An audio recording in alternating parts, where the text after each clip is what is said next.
Democratic presidential candidate Bernie Sanders speaks to striking telecommunications workers on Sunday, August 25, 2019, in Louisville, Kentucky. AP photo/Bruce Schreiner, CN. Presidential candidate Bernie Sanders announced plans Tuesday to shake up the business of journalism and crack down on media monopolies, vowing to shore up local news and revitalize an industry beleaguered by consolidation if elected in 2020. In an op-ed published in the Columbia Journalism Review on Monday, Sanders decried the years-long assault on journalism by the elite billionaire class, hedge fund vultures and corporate conglomerates. The senator from Vermont argues corporations owning the lion's share of news markets have contributed to a national shrinkage of newsrooms. The consolidations often lead to layoffs, he argues, and in turn, fewer reporters work local beats and fewer pieces of critical news uncovering corruption are published. Sanders wants to put the squeeze on technology giants like Facebook and Google by strengthening oversight at the federal level. He would appoint an attorney general at the Federal Trade Commission and a litany of other officials to better enforce existing antitrust laws. His plan features a reversal of a controversial Trump administration maneuver from November 2017. At the time, the FCC made it easier to win approval for mergers between massive companies. Sanders would close the loophole. What Trump has done allows cross-ownership of newspapers and television or radio stations. He has also given the green light to owning multiple stations in the same market, Sanders wrote. The FCC's reversal created a situation where communities have little diversity in their news coverage, an issue that affects not just what people read but even the cost of living. A May 2018 study cited by the senator outlines this phenomenon. When local news dries up, overall costs to taxpayers increase because there is less scrutiny on the government. Under his plan, major media groups would have to disclose whether their merger would involve significant layoffs.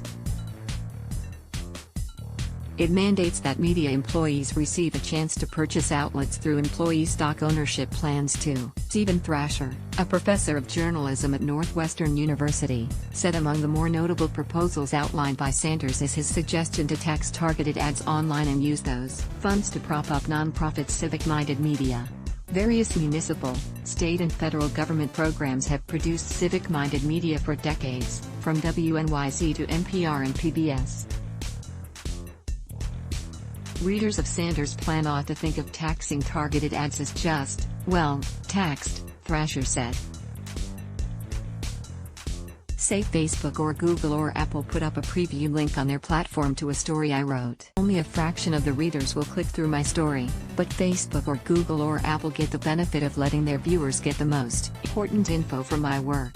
The company could place an ad next to a headline and it may sell that information to another company, Thrasher continued. But in this example, neither the writer of the piece nor the publisher see any profit. Nor will these companies pay much, if any, taxes on the exchange. How is that fair? These companies get the benefit of the labor of journalists without paying them more into the public good? Thrasher said. While some may disagree with the targeted ad tax, the premise triggers a valuable discussion, he added. It gets people to think critically about how media is made and it implicitly makes the case that journalists need an economically fair world in order to work. We cannot sit around pretending like we are not workers or people who need housing or people who need clean air to breathe, Thrasher said, noting he hasn't signed off on all of Sanders' suggestions. But I concur with him that the owners of the media work diligently to create an economy which serves their interest, he added. Jim Norekas, editor of Fair.org, the nonprofit group Fairness and Accuracy in Reporting, said Sanders' plan serves a dual purpose. First, it distinguishes Bernie Sanders' criticisms of corporate media from Donald Trump's attacks on reporting he doesn't like. Sanders is for journalism and Trump is against it, and this plan helps make clear that difference, Norekas said. Conservative bloggers and news sites criticized Sanders' plan as a socialist takeover of the media, but Norekas and Thrasher dispel the suggestion. This is very much a capitalist proposal in that it's talking about antitrust regulations that keep the media industry from becoming too consolidated. It doesn't change ownership, it prevents that ownership from being monopolized, and that anti-monopoly approach is standard capitalist philosophy, Norek has said. Thrasher emphasized the so-called socialism some critics point to already exists. The handful of companies which control media in the US ask for socialism all the time, but they call it lobbying. Apple, for instance, has aggressively been aggregating news media for its products without paying for its production, although while paying no taxes. That's corporate welfare, he said. The current arrangement for mass media also tends to pick winners and losers.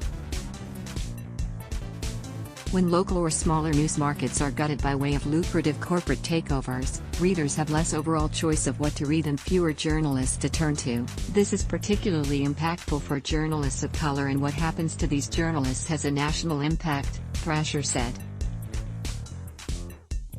Sanders' plan acknowledges how mergers and deregulation hurt black journalists and other journalists of color the most. Nearly 90% of journalists are white in a country plagued by racism. And if the public had more journalists of color, their media literacy would be far better in critically thinking about the issues of racism, migration and white supremacy, he said. Tim Gleason, a professor of journalism at the University of Oregon, found Sanders' proposal to be a well-intentioned effort but far from groundbreaking. While the focus on creating a broader and more diverse media ownership landscape is appropriate, it does not address the fundamental issue that is driving the current ownership and consolidation trends. The reality is that the funding model to support high-quality journalism is broken, Gleason said. Showing an early Monday version of an Oregonian paper recently purchased in the Gannett Gatehouse media merger, Gleason observed it was overwrought with advertisements. You can't support a quality newspaper with that level of advertising, no matter who owns the paper.